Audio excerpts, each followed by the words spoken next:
Sallallahu alaihi wasallam.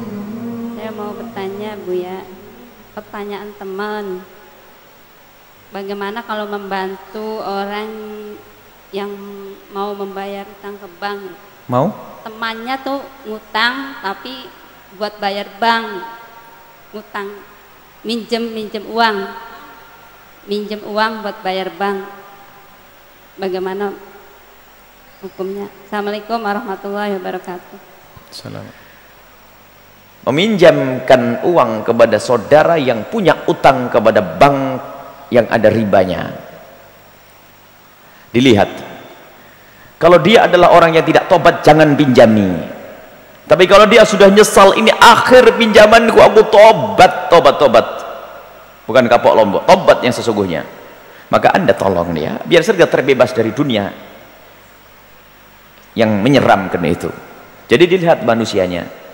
Kalau dia menangis, aku sudah tobat, aku dengar ini haram, sebab ditinggal nggak mungkin, disita malah rumahnya nanti, diambil nanti ya, jaminannya habis nanti.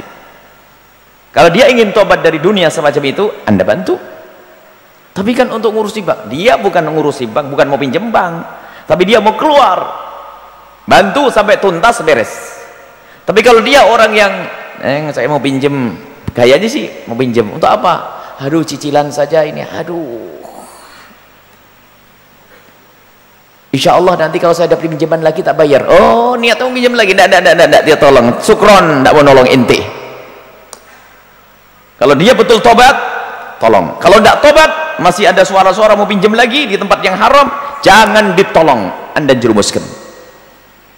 Nah, gitu dong, dilihat. Semoga Allah menjauhkan kita dari riba. Termasuk yang saat ini ada di sini yang masih berurusan dengan riba, yakini, dengar kalimat ini dengan keinsyafan, Allah Maha Kuasa untuk mengangkat kita. Cukup mengadu kepada Allah, ya Allah, aku ingin keluar dari kehinaan itu, akan dibereskan oleh Allah. Tapi kalau ada kesombongan, gitu aja. Oh, kesombonganmu akan menjadikan hijab penghalang antara engkau dengan Allah Subhanahu wa taala. Tinggal insyaf. Sebesar apapun dosa yang kita lakukan, siapa yang bisa menjadikan Sayyidina Umar yang kasar, pembunuh, kejam, menjadi seorang yang lembut? Allah. Ada Allah, ada Tuhan Allah. Kenapa harus kita menuruti dengan kesombongan kita? Tobat itu sangat mudah bagi siapapun, kecuali ada penghalang, namanya sombong. Abu Jahal dengar Al-Quran, dengar hadis, karena sombong, tidak bisa sadar. Tapi Hasan bin Thabit, penyair ulung, Musailamah al-Kadzab, pendusta, penyair ulung dia. Musailamah al-Kadzab, penyair ulung, dahsyat. Cuman dari awal sudah sombong dengan Nabi Muhammad, nggak bisa mendapatkan kebaikan. Tapi Hasan bin Thabit, penyair ulung, tidak pernah kenal Nabi Muhammad waktu itu.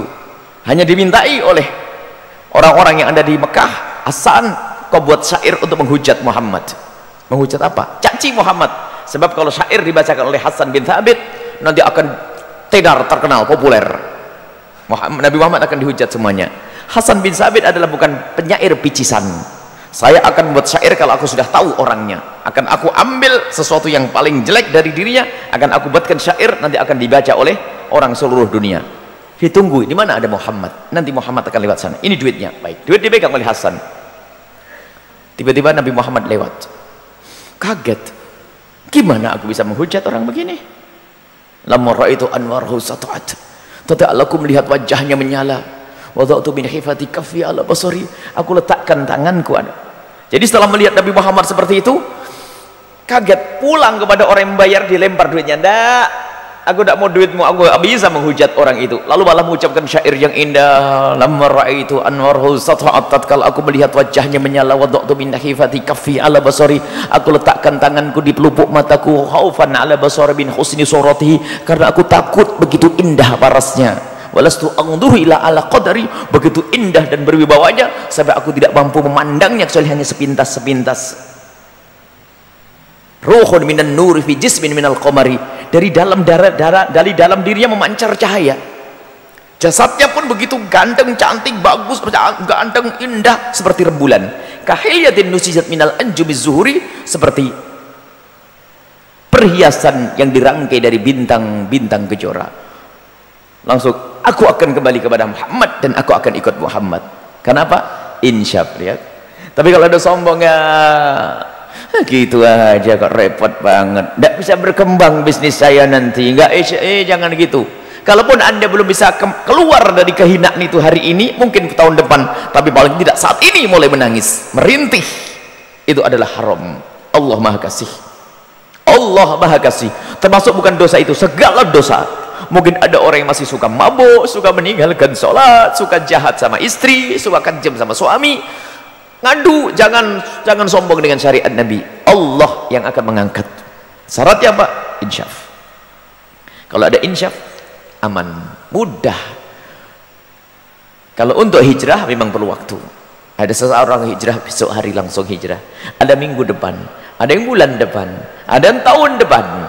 Tapi lihat, harus ada rintihan, karena rintihan itu adalah tobat. Kalau seandainya kita mati tapi sudah merintih dengan hati kita, selamat kita. Makanya kami yang masih berurusan dengan riba, insya Allah akan diangkat derajatnya oleh Allah, akan dijauhkan dari riba, dan akan diberi rezeki yang halal lebih banyak dari sebelumnya. Allah Maha Kaya, Allah Maha Kasih.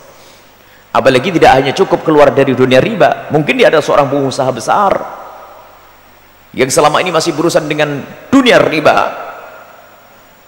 Tak taunya apa? Sadar, bahkan bukan sekedar dia keluar dari riba, membuat sebuah lembaga keuangan yang syar'i. Wah, hebat lagi dia. Tidak, kalau Allah menghendaki gak susah. Mula-mula dia adalah menjadi sebagai orang yang urusan dengan riba, ternyata sudah keluar diangkat menjadi pejuang menyelamatkan orang dari riba.